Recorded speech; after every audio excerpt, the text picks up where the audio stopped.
Want to shift gears here a little bit to a player that hopefully is a budding star for your team, potential franchise player for this team, the former #3 pick, RJ Barrett. So RJ Barrett right now, he is extension eligible to sign his rookie scale extension. We saw Zion Williamson, we saw Darius Garland, we saw John Morant. They all signed 5 years, $193 million.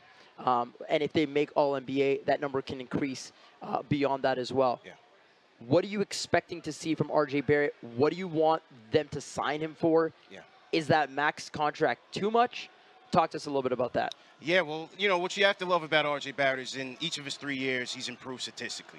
Now, the efficiency numbers are a big question mark, right? You know, from three, from inside the arc, it hasn't been great. He's been 75% from the free throw line, so you have to love that. You know, 11 games this past season of 30+ or more, or 30 or more. After the All-Star break, he was averaging around 24 and 6. So he's improved. He wants the ball in his hands. He wants to be a leader for this Knicks organization. We picked him #3 in the draft. I think it would show a sign, show the fans and the NBA at large that, you know, this team does have some stability. They do want to continue to develop and invest in a person who they can call a franchise player, maybe not as the best player on the team, but someone who can represent the organization.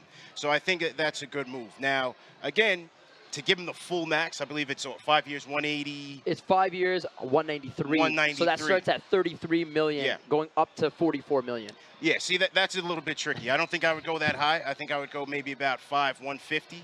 The guys you named, John Morant, Darius Garland, Zion to a lesser extent. If you look at Michael Porter Jr.'s deal, a lot of those deals, these teams were investing in what they are right now. In the case of Morant and Garland, you have all-stars, like you know what you have, or what they could be in the future, what their ceiling is. For RJ Barrett, I think that largely depends on, can he improve his efficiency from the field? Yep. Can he develop more of a pull-up jump shot? Can he be more efficient from the three-point line?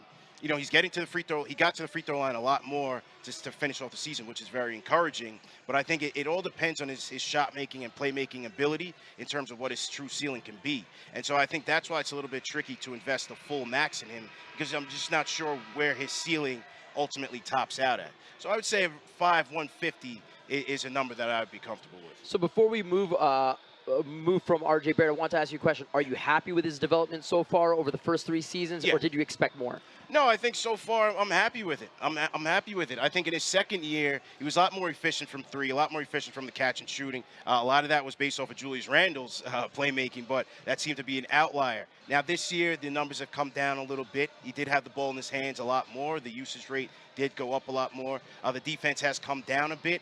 But this year, man, I mean, 46 points against a stout Miami Heat defense. The buzzer beater against the Celtics. As I said, 11 games, 30+. And you really saw where in late game situations, he wanted the ball in his hands to be able to deliver for his team. And so, again, yes, you would love to see the numbers be a bit more efficient. But where I've seen him develop in his third year, overall, I think it's a positive.